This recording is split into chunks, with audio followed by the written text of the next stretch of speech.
जय Hind, good evening मेरे प्यारे बच्चों। आशा करता हूँ सभी लोग अच्छे होंगे और अच्छे से अपनी स्टडी कंटिन्यू कर रहे होंगे। हमने जो चैप्टर शुरू किया था control and coordinations class 10 science के अंदर बायोलॉजी सेक्शन में, उसके 2 पार्ट्स हमने ऑलरेडी कवर कर लिए और लास्ट टॉपिक हम लोग कवर कर रहे थे ब्रेन के बारे में।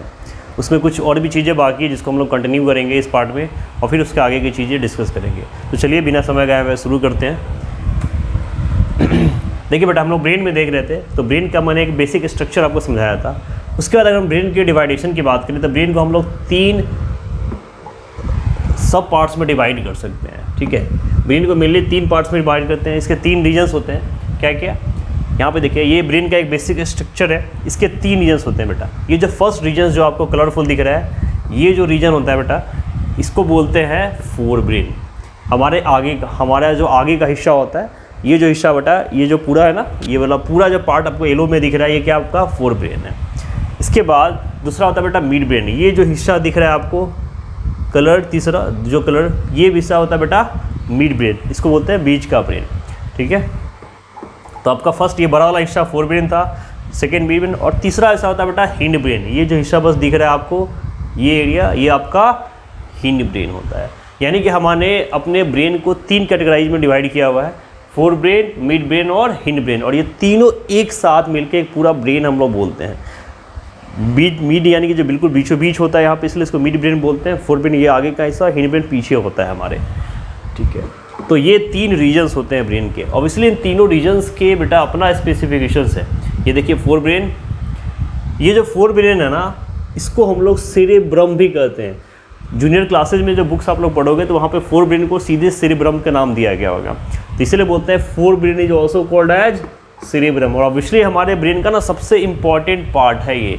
क्यों? क्योंकि this is the main thinking part of the brain. हम लोग जितनी भी चीज़ें सोचते हैं ना, वो सारा काम कौन करता है बेटा? Fore brain.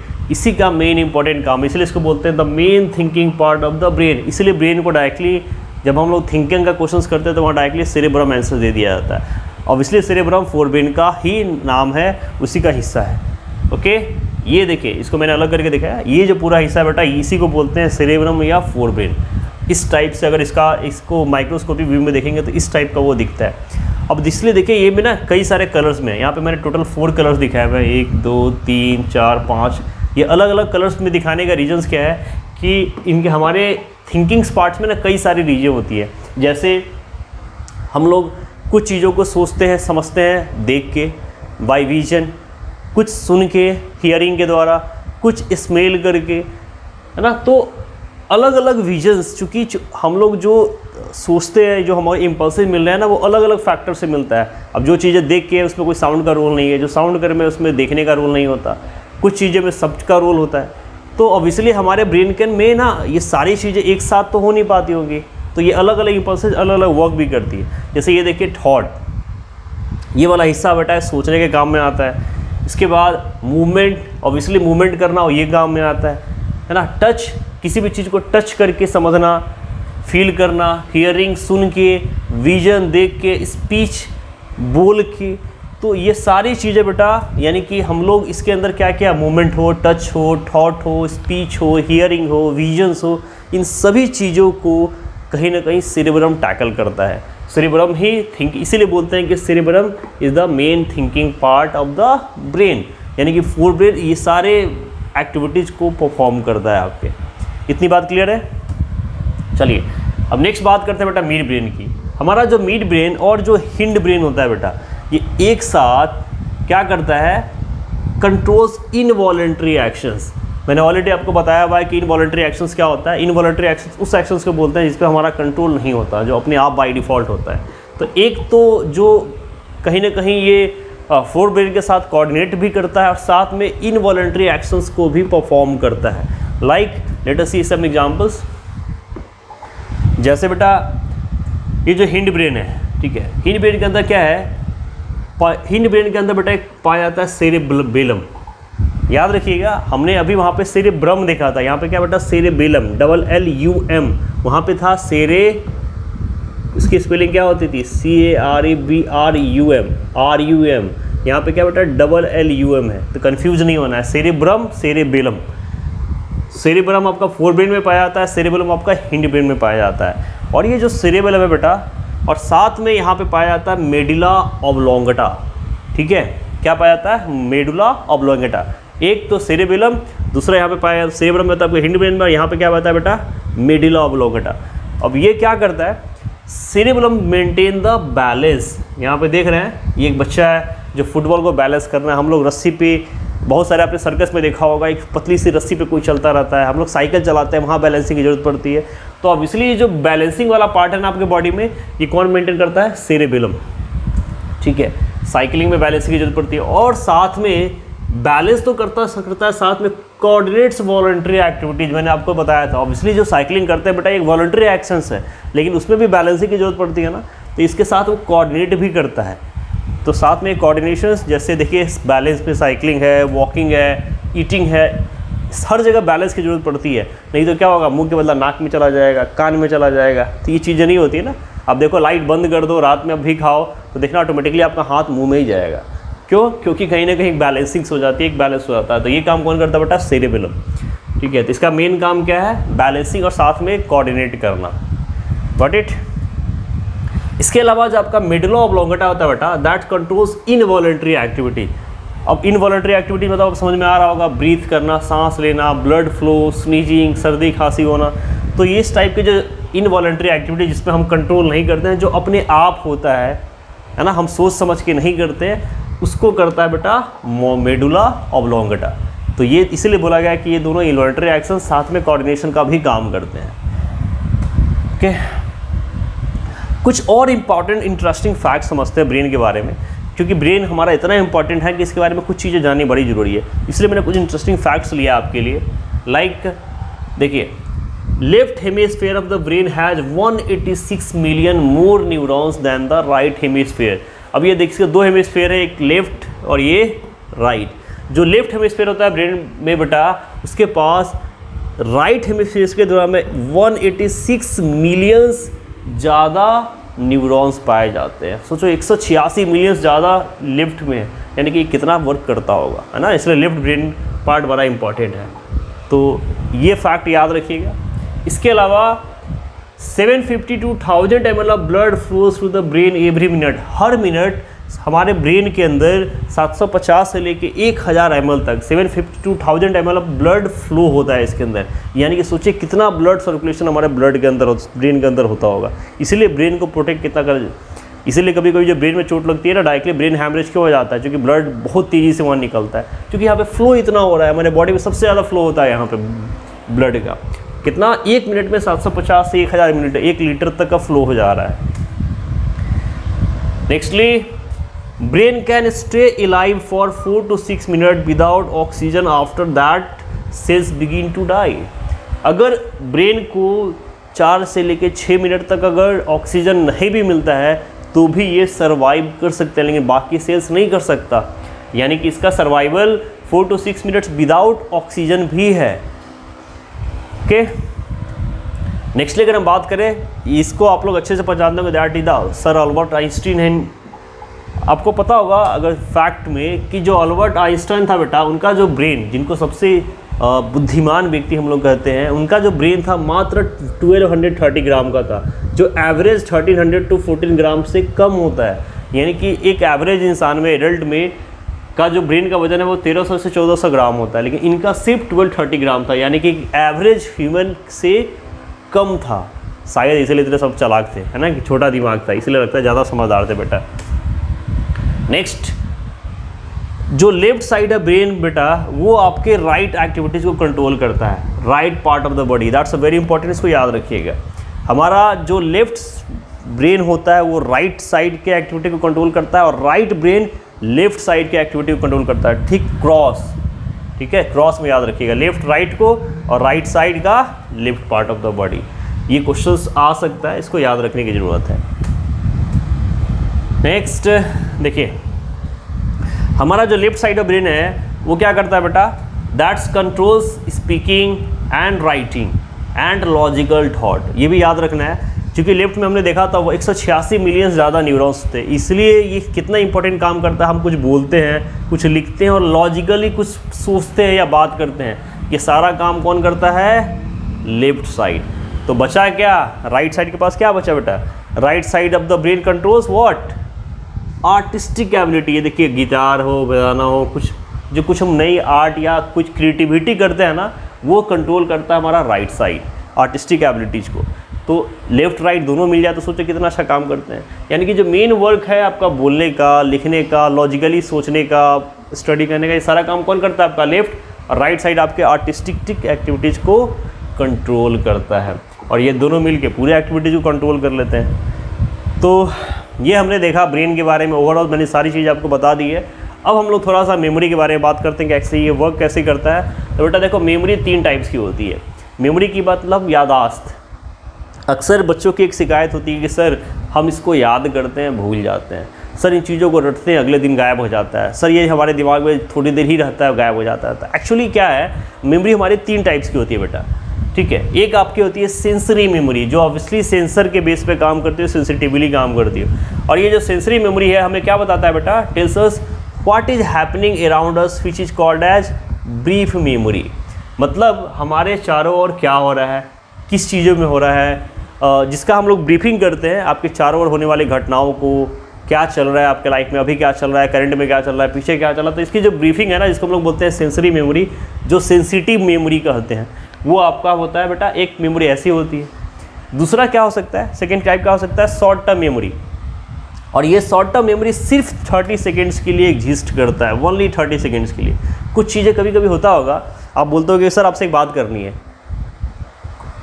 किसी रीजन से मैं आपसे नहीं पूछ पाया, दोबारा पूछूंगा तो कहिए अरे सर भूल गया।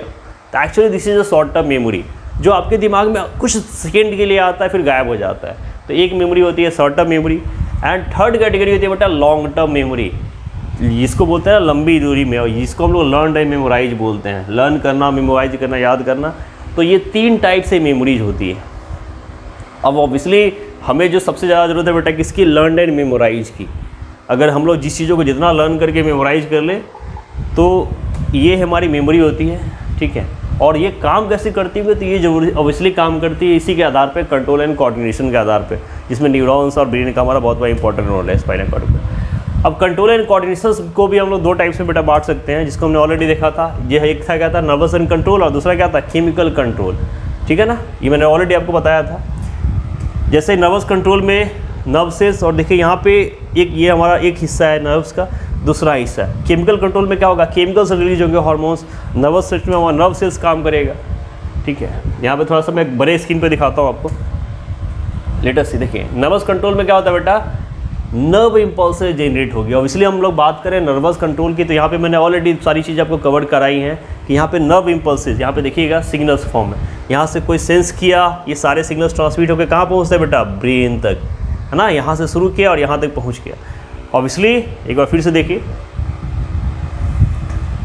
यहाँ से सिग्नल जनरेट हुआ और यहाँ तक पहुँचा, तो इसको हम क्या बोलते हैं? Nerve impulses. और दूसरा यहाँ पे क्या होगा बेटा? केमिकल कंट्रोल्स कैसे होगा? जनरेट क्या करेगा? केमिकल्स या हार्मोन्स को। और हार्मोन्स पूरे बॉडी में फ्लोट होता है ना, कहाँ से होगा? जैसे यहाँ पे देखिए ये सारे पार्ट्स है, जैसे हार्मोन्स यहाँ से रिलीज होते हैं, यहाँ से रिलीज होते हैं, यहाँ से पीटूटी, अलग अलग हार्मोन्स होते हैं। इसकी चर्चा भी मैं कराऊंगा। तो ये सारे हार्मोन्स हमारे बॉडी में कैसे रिलीज होगा? रिलीज कैसे होता है? देखिए ऐसे, देखिए यहाँ से सारे हार्मोन्स सीक्रेट हुए पूरे बॉडी में ट्रांसफ़र हो रहे हैं, दिख रहा है। अब ऐसा नहीं कि वो हार्मोन्स एक ही जगह जाता है, ये पूरे बॉडी में ट्रांसफ़र हो रहा है। तो अब इसलिए क्या होता है? केमिकल कंट्रोल होता है। और ये दोनों मिलके हमारी बॉडी को कंट्रोल करते हैं, ये दोनों आपस में कोऑर्डिनेट करते हैं। Both system works in coordination to integrate and control various body activities like what? Like playing हो, वॉकिंग हो, रनिंग हो, मतलब जो सारी एक्टिविटीज़ हम लोग डे बाई डे करते हैं ना बेटा, इनमें दोनों का काम होता है, हमारे नर्व इम्पल्सेस का भी और केमिकल्स और हार्मोन्स का भी। ये दोनों एक साथ कोऑर्डिनेट करते हैं केमिकली और नर्विकली, and then we are able to play, we are able to run, we are able to walk. Okay, तो आई होप आप लोग समझ पा रहे होगे इस एनिमेशन के थ्रू अच्छे से। चलिए थोड़ा सा मैं और ब्रीफिंग बता दूँ। नर्व सिस्टम जो बेटा वो मैंने आपको बोला कि इम्पल्स जनरेट करता है। कैसा इम्पल्स है? Obviously electric. अब इलेक्ट्रिक का मतलब बिजली का तार वाला नहीं, यहाँ पे ऑब्वियसली करंट टाइप का सिग्नल्स होता है, ठीक है, जो हमने ऑलरेडी देखा था।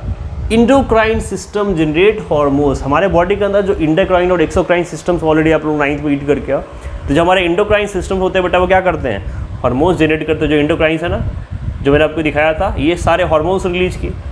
And nerve impulses are rapid and usually of short duration. Obviously जो नर्व सिग्नल्स होते हैं बहुत लंबे देर तक नहीं होते, ये शॉर्ट ड्यूरेशन तक ही वर्क करते हैं, ठीक है।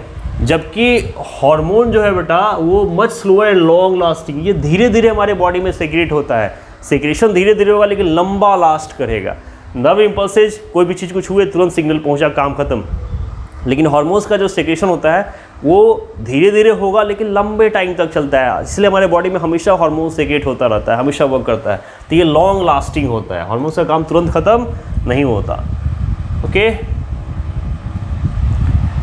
तो ये हमने देखा किस तरह से बॉडी हमारी कोऑर्डिनेट करती है केमिकल और नर्व को। नाउ एक क्वेश्चन है आपके सामने, हाउ आर सच केमिकल्स और hormonal transmitters used in animals. अभी तक हमने ह्यूमन एक्टिविटीज के अंदर देखा था, कुछ एग्जांपल्स हम लोग एनिमल्स के ऊपर करते हैं जो आपको कवर करना है। तो let us see examples on the animals. इसी में क्वेश्चन और है बेटा, what do some animals for instance squirrels experience when they are in scary situation. जो कुछ एनिमल्स होते हैं जिसके अंदर स्क्वायरल्स टाइप के एक्सपीरियंस, झगड़ा होना, लड़ाई करना, ये जो चीज़ें देखते हैं हम लोग, तो एक्चुअली ये भागना, दौड़ना, बचना, ये सिचुएशन को कैसे हैंडल करते हैं। तो let us see. When squirrel experiences as a scary situation, जब इस टाइप की सिचुएशन होता है बेटा तो क्या होता है, क्या हमारी बॉडी, यहाँ पे देखिए ये लड़ने के लिए भाई साहब तैयार है, ये लड़ने के लिए तैयार है, तो क्या हमारी बॉडी लड़ने के लिए पहले से तैयार होती है क्या? या आप लोग हम लोग किसी से फाइट करते हैं तो क्या हम लोग तैयार बैठे होते हैं कि नहीं आज तो लड़ के आना है, आज नहीं छोड़ना है, ऐसा होता है क्या? या अचानक ऐसी कुछ कंडीशंस बनती है, कभी कभी अचानक से बहुत तेज़ गुस्सा आ जाता है, हम लोग लड़ना शुरू कर देते हैं, तो ऑब्वियसली यहाँ पे कहीं ना कहीं हार्मोन्स का रोल होता है, ठीक है। या हम भाग जाते हैं, तो ये जो बेटा ना, ये दोनों बड़े कॉम्प्लिकेटेड कंडीशंस है। हम किसी भी चीज़ को देख के अचानक से भाग गए, अचानक से लड़ने गए, तो ये इस सारे काम के लिए हमको बहुत एनर्जी की ज़रूरत है। ऑब्वियसली ऐसे नहीं आता होगा, ये बहुत डिफिकल्ट है बेटा। तो इस टाइप पे क्या होता है, many tissue types will be used and their activities integrate together these actions. ये एक्शन जब आसान नहीं होता, इसमें कई सारे टिश्यूज वर्क करती है एक साथ और तब कहीं ना कहीं इस एक्शन को परफॉर्म कराती है, लिंक करती है ना। टू अल्टरनेट एक्टिविटीज़ फाइटिंग और रनिंग आर क्वाइट डिफरेंट। अब ये दोनों एक्टिविटीज एक नहीं है, भागना और लड़ना दोनों अलग अलग एक्टिविटीज़ है ये, ठीक है। तो अब अलग अलग एक्टिविटी तो हमारी जो बॉडी है बेटा, इन दोनों के लिए पहले से तैयार तो होती नहीं है, तो इसके लिए कुछ केसेज होते होंगे, कुछ आइडियल कंडीशंस होती होंगी जहाँ पे है। तो ये कैसे होता है इसको हम लोग समझते हैं। क्या, if the body design in the squirrel relied only on electric impulses via nerve cells. हमारी बॉडी जो स्क्वायरल की होती है ना कहीं डिपेंड करती है किसके बेटा, नर्व सेल्स के ऊपर। जैसे एक एग्जांपल दिया गया यहाँ पे, ये गिलहरी है बेटा, खैर से यहाँ पे देखिए, यहाँ से सिग्नल जनरेट हुआ, ये पूरे बॉडी में इसके पूरे पैरों में ट्रांसफ़र हो रहा, पूंछ तक ट्रांसफ़र हो रहा है। ऑब्वियसली ये भागती, देखते हैं बहुत तेज़ उधर कूद के भागती है। तो इसके जो रेंज ऑफ टिश्यूज है instructed to prepare for the coming activity would be limited, क्योंकि जो इंस्ट्रक्शन ट्रांसफ़र होना है ना, ये एक लिमिटेड वे में ट्रांसफ़र होता है, तो ऑब्वियसली ये लिमिटेड एक्टिविटीज़ को परफॉर्म करेगा।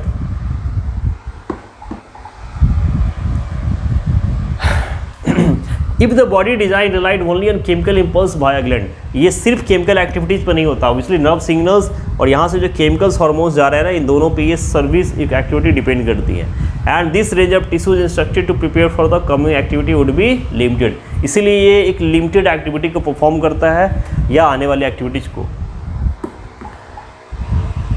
अब सोचिए इसके अंदर अगर दोनों इलेक्ट्रिकल और केमिकल इम्पल्स एक साथ ट्रांसफ़र हो तो क्या होगा। देखिए यहाँ पे इलेक्ट्रिकल इम्पल्स आ रहे हैं बेटा, देखो साथ में केमिकल इम्पल्स भी आ रहा है, ठीक से इस फिगर को देखिए, अगेन आई रिपीटिंग दिस। अब यहाँ पे एक साथ इलेक्ट्रिकल और केमिकल इम्पल्सेस दोनों जनरेट हो रहे हैं, तो जब एक साथ केमिकल और इलेक्ट्रिकल इम्पल्सेस दोनों जनरेट होंगे तो बेटा क्या होगा, then the signals would be reach all the cells of body and provide the wide ranging of change needed. जहाँ एक बार केमिकल्स अलग हो रहा था तो लिमिटेड एक्टिविटीज़ हो रही थी, नर्व हो रहा था तो लिमिटेड एक्टिविटी होती है, लेकिन अब जब दोनों एक साथ ट्रांसफ़र हो रहा था उसके पूरे बॉडी सेल्स में ये इन्फॉर्मेशन पास आउट हो रहा है, तो कहीं ना कहीं अब जो वो करेगा उसमें जो चेंज आएगा वो अपने बॉडी को पूरी तरीके से एक तरह से वो कंट्रोल कर पा रहा होगा। तो एक वाइड रेंज जो उसको चाहिए वो इसको मिल पाता है, कब, जब दोनों सिग्नल्स एक साथ मिलता है। इसीलिए हमारे बॉडी में हो, ह्यूमन बॉडी में, एनिमल्स में, ये दोनों एक साथ कोऑर्डिनेट करते हैं। दैट इज द रीजन कि this is done in many animals including human beings. इसी तरीके से ह्यूमन बींग्स या बाकी एनिमल्स के अंदर भी एक्टिविटीज परफॉर्म होती है, कोई एक सिंगल सिर्फ वर्क नहीं करता। Nextly we are talking about the human beings also secrete hormones from glands and desired results. मैंने आपको ऑलरेडी बताया है कि हमारे बॉडी में जो हार्मोन्स निकलते हैं वो कहीं ना कहीं अलग अलग ग्लैंड्स के थ्रू निकलते हैं। अब बेटा ग्लैंड्स आपको पता है, आपने कुछ टाइप्स पढ़े होंगे, पिट्यूटरी ग्लैंड्स, सेक्रेटरी ग्लैंड्स। तो कुछ इंडोक्राइन ग्लैंड्स जो हमारे बॉडी में इंपॉर्टेंट है उसको मैं आपको समझाऊँ इस फिगर के द्वारा। देखिए ये एक मेल और फीमेल का फिगर है।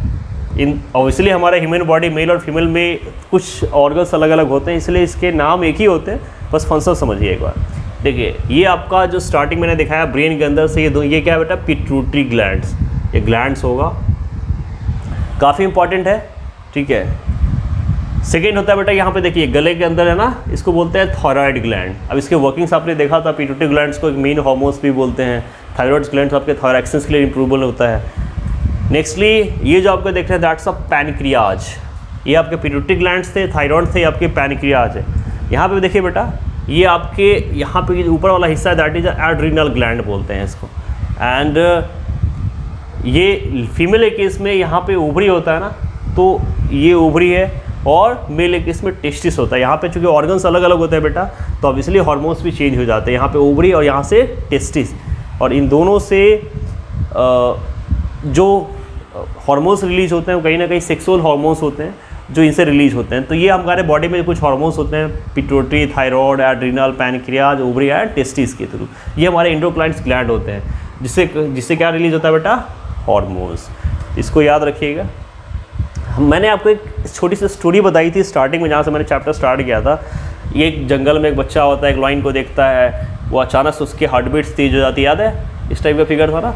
तो उसमें बेटा क्या हुआ था, उसके अंदर एड्रिनल सीक्रेट हुआ था ना, जो उसके ब्लड को कैरी कर रहा था, जिसके कारण उसका हार्ट बीट, देखिए यहाँ पे इसका हार्ट पंपिंग तेज हो जाना, सांसें तेज हो जाना, इसके ऑर्गन्स, ये हार्ट बीट्स। तो ये जो चीज़ें हुई थी जो मैंने आपको ऑलरेडी समझाई थी कि इसके रिजल्ट में क्या हो गया। एक्चुअली क्या होता है कि इस एक्टिविटी से ना उसके बॉडी को ज़्यादा ऑक्सीजन मिलना शुरू होता है। तो जब ज़्यादा ऑक्सीजन सप्लाई होगा तो रेट फास्टर हो जाएगा। यहाँ देख रहे हैं ज़्यादा ऑक्सीजन मिलने से, देख रहे हैं ना, पूरे बॉडी को मिलेगा तो ये रेट फास्टर हो जाता है, और उसके कारण ये एक्टिविटीज़ परफॉर्म होती है। And the blood to the digestive system in skin is reduced. जब ऑक्सीजन ज़्यादा मिलेगा तो बेटा हमारे पाइप तो लिमिटेड है ना नर्व सेल्स, तो वहाँ पे क्या हो जाती है, ब्लड की कमी हो जाती है, ठीक है। तो जब ब्लड की कमी होगी तो इसको बोलते हैं कॉन्ट्रैक्शन ऑफ मसल, हमारे मसल्स कॉन्ट्रैक्ट हो जाते हैं, सिकुड़ जाते हैं, ठीक है ना। And they diverts the blood to our skeletal muscles, और कहीं ना कहीं यहाँ पे ब्लड हो जाता है डाइवर्ट, हमारे स्केलेटल सिस्टम्स को, ये मसल्स को ये ब्लड मिलना शुरू होता है, और यहाँ पे देखिए ये उल्टा फ्लो होना शुरू हो गया ना स्केलेटल मसल्स को, जिससे कारण से क्या हो गया, ब्रीथिंग रेट इंक्रीज हो गया, हार्ट का पंपिंग, हार्ट बीट हमारा बढ़ जाता है। तो ये इस तरीके से ये वर्क करते हैं। कुछ और भी एग्जाम्पल समझाते हैं, इसीलिए जो मैंने आपको वहाँ पे नहीं बताया था कि क्यों रेट ज़्यादा हो गया, उसके रीजन से ही होते हैं। कुछ एग्जाम्पल्स और देखते हैं जो हार्मोन्स में हमारे ग्रोथ को कोऑर्डिनेट करेंगे। जैसे हमने देखा था थायराइड ग्लैंड। तो थायराइड ग्लैंड बेटा क्या होता है, ये क्या सीक्रेट करता है, ये सीक्रेट करता है थायरॉक्सिन हार्मोन को। इसको याद रखिएगा, सारे नेम याद रखने हैं। थायराइड ग्लैंड से क्या निकलता है बेटा, थायरॉक्सिन। ये थायरॉक्सिन क्या करता है बेटा, ये रेगुलेट्स करता है हमारी बॉडी में what, that's control carbohydrate, protein and fat metabolism in the body. यानी कि थायरॉक्सिन हार्मोन का मेन काम क्या है, हमारी बॉडी में कार्बोहाइड्रेट, प्रोटीन और फैट जैसे मेटाबॉलिज्म एक्टिविटी को बॉडी में ना कंट्रोल करना। इसीलिए जब इस हार्मोन की कमी हो जाती है तो इसको बोलते हैं ना, हमारा थायराइड है, थायराइड की कमी हो जाना, thyroid. And that main work is breaking down of complex food into simple molecules to produce energy. जिसका मेन काम क्या है बेटा, जो कॉम्प्लेक्स फूड होता है उसको छोटे छोटे सिंपल सब्सटेंस में, मॉलिक्यूल्स में कन्वर्ट करता है ताकि एनर्जी रिलीज हो सके। तो ये काम कौन कर रहा है, thyroid gland, due to the thyroxin hormone, ठीक है।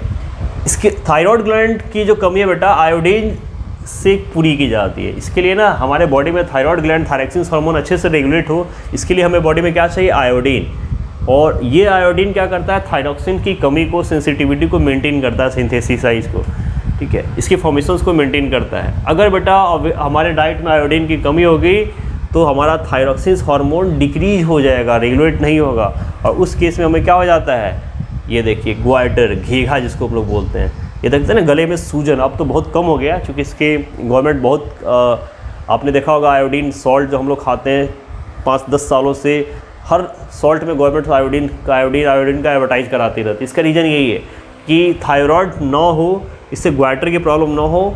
और ये ग्वाइटर होता क्यों है? आयोडीन की कमी से। और ये क्यों हुआ? Due to the reducement of thyroxine hormone. तो इस तरीके से ये थायराइड ग्लैंड हमारा वर्क करता है, इसका मेन वर्क ये। अगर आप बात करें बेटा पिट्यूटरी ग्लैंड्स के, काफ़ी इंपॉर्टेंट है। पिट्यूटरी ग्लैंड को ही हमारा ग्रोथ हार्मोन कहा जाता है। हमारी बॉडी जो ग्रोथ होता है ना, वो कहीं ना कहीं पिट्यूटरी ग्लैंड पे रिलीज करते हैं, पिट्यूटरी ग्लैंड पे डिपेंड करता है। काफ़ी इंपॉर्टेंट हार्मोन है क्योंकि बेटा ये रेगुलेट करता है main important cheese, growth and development of the body. हमारे बॉडी का जो ग्रोथ है डेवलपमेंट होता है वो किस पे डिपेंड होता है बेटा? पिट्यूटरी ग्लैंड के ऊपर। ठीक है, अब बेटा ग्रोथ हार्मोन जो क्या है, अगर हमारे बच्चे में किसी में ग्रोथ देखते हो कुछ का हाइट बहुत छोटा हो जाता है, तो अब इसलिए इसकी डिफिशियंसी क्या होती है? चाइल्डहुड में होगी तो इसको बोलते हैं डॉर्फिज्म, बौना हो जाना। अगर इसकी कमी होती है ग्रोथ हार्मोन की तो बच्चा बौना हो जाता है, उसका हाइट बहुत ज़्यादा विकसित नहीं हो पाता एज के साथ जितना होना चाहिए। दैट इज कॉल्ड डॉर्फिज्म, बौनापन जिसको बोलते हैं बेटा। जो साइज है ना, if growth hormone is increase it causes gigantism, बहुत ज़्यादा अगर ज़रूरत से ज़्यादा लंबा हो जाए तो भी दिक्कत होनी है, तो इसको बोलता है गिगैंटिज्म। अगर इसके हार्मोन्स की संख्या ज़्यादा हो जाएगी तो ज़्यादा लंबा हो जाएगा, एज के हिसाब से वो ज़्यादा, तो वो भी दिक्कत है। उसके इन फ्यूचर्स ज़्यादा बड़े होने पर भी प्रॉब्लम होती है, तो दैट इज कॉल्ड गिगैंटिज्म। ज़्यादा कि इसमें डॉर्फिज्म आपको ज़्यादा मिलता है, ये कुछ केसेज में आपको मिलता है। तो ये एक हार्मोन्स का ना सेक्रेशन एक नॉर्मल वे में होना चाहिए, ना बहुत ज़्यादा ना बहुत कम। तो ये हमारा पिट्यूटरी ग्लैंड का मेन वर्क था। ठीक है, ज़रूरत से ज़्यादा बड़ा हो गया तो भी दिक्कत, कम हो गया तो भी। टेस्टिस के अंदर मैंने देखा था बेटा, हमारा टेस्टिस यानी कि जो मेल हार्मोन था वो क्या सीक्रेट करता है? टेस्टोस्टेरोन। ठीक है, मेल के अंदर क्या रिलीज करता है बेटा? टेस्टोस्टेरोन, जो हमारे क्या होते हैं, due to secretion of testosterone boys age 1 से जब 10 का होता है, इस एज में दैट अटेन्स प्यूबर्टी। प्यूबर्टी आप लोग जूनियर क्लास में रिलीज करके आए कि वो स्टेज जिसमें बच्चा मैच्योर होता है, उसके अंदर हार्मोन्स का सेक्रेशन शुरू होता है, इसके अंदर सेक्सुअल हार्मोन्स भी शामिल होते हैं। एक तरह से कई सारे चेंजेस देखने को मिलता है, जैसे मॉस्टिक आ जाना, इसके एडम एप्पल का बड़ा हो जाना, दाढ़ी, इस सब को बढ़ जाना। तो ये इसीलिए इसको बोलते हैं कि स्टेज में क्या करते हैं बेटा, ये प्यूबर्टी का स्टेज को फाइंड आउट करता है। Development of secondary sexual characters like beard, heavy voice, ये सब इसी को बोलते हैं प्यूबर्टी। ओके, और ये किसके कारण हो रहा है? टेस्टिस में जो हार्मोन्स रिलीज होता है उसके कारण। 11 से जब ऊपर वो बच्चा होता है बेटा, तो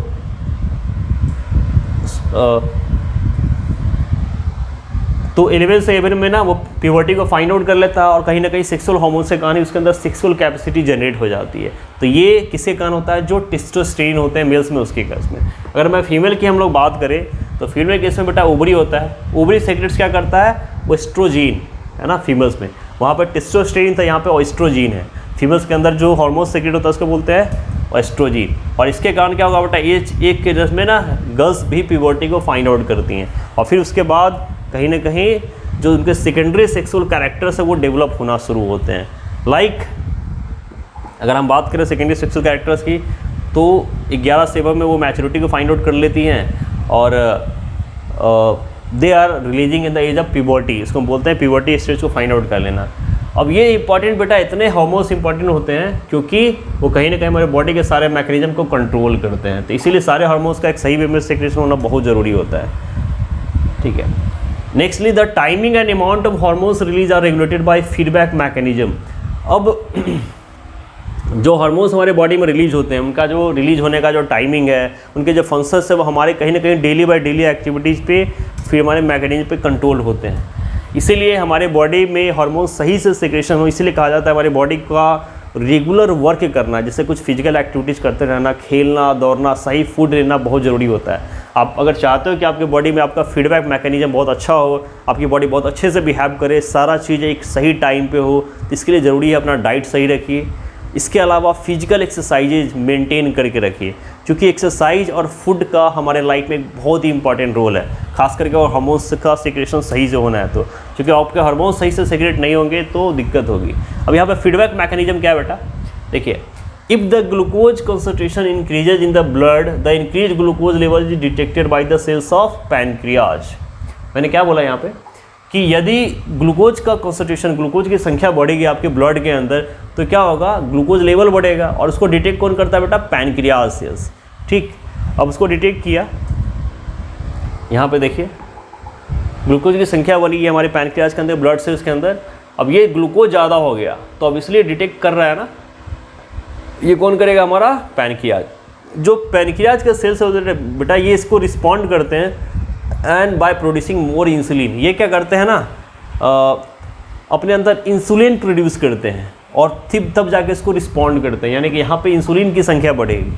और बेटा इंसुलिन से क्या होगा, यहाँ पे देखिए ग्लूकोज है, रिस्पॉन्ड किया, यहाँ पे इसने क्या किया, इंसुलिन को रिलीज किया, इंसुलिन की संख्या बढ़ गई। और इंसुलिन क्या करता है, reduces the glucose concentration in the blood. अभी क्वेश्चन यहाँ से भी आ सकता है कि हमारे ब्लड में ग्लूकोज का कंसंट्रेशन कैसे मेंटेन होता है। तो क्या हुआ, सबसे पहले ग्लूकोज कैसे बढ़ा, क्योंकि उसके अंदर पैनक्रियाज के अंदर रोल बढ़ा। अब इस ग्लूकोज को मेंटेन कौन कर रहा है बेटा, जो पैनक्रियाज से जो इंसुलिन रिलीज होता है, वो इंसुलिन क्या करता है, ग्लूकोज के कंसंट्रेशन को, अमाउंट को कम कर देता है। तो ये याद रखिएगा, ग्लूकोज को मेंटेन कौन करता है बेटा, इंसुलिन करता है। इंसुलिन की, इसीलिए जब हमारे किसी को शुगर, जिसको हम लोग बोलते हैं डायबिटीज की समस्या होती है, तो वहाँ पे उसको इंसुलिन के इंजेक्शन दिए जाते हैं ताकि उसके लेवल को वो कम करे। तो as the sugar level of the blood falls, the secretion of insulin by the pancreas is reduced। क्योंकि बेटा जब शुगर लेवल बॉडी का जब कम हो जाएगा ना, तो अपने आप इंसुलिन का जो सेक्रेशन है पैनक्रियाज से वो भी रिड्यूस हो जाता है। तो ये होता है इसीलिए कहीं ना कहीं बैलेंस करने के लिए। जब ये बैलेंस नहीं होता तो एक्स्ट्रा इंसुलिन के इंजेक्शंस आपको देने पड़ते हैं, आपके बॉडी में रिलीज कराने पड़ते हैं। ठीक है, देखिए यहाँ पे इंसुलिन भी कम हो गया। तो इस तरीके से ये फंक्शंस करती है। तो आज के पार्ट में हमने बहुत ही इंपॉर्टेंटली ब्रेन के फंक्शंस को देखा था। इसके बाद हमने देखा कि कैसे हमारी बॉडी एक तरह से कंट्रोल एंड कोऑर्डिनेट करती है, और साथ में हमने कई सारे एंजाइम्स, हार्मोन्स के रोल्स को देखा था। तो ये लगभग हमने इस चैप्टर के सारे टॉपिक्स को कवर कर लिए हैं। तो अगर आप लोगों को वीडियो पसंद आया हो तो प्लीज़ शेयर, सब्सक्राइब और लाइक ज़रूर करिए। और फिर से एक नए चैप्टर के साथ मिलेंगे, तब तक के लिए जय हिंद।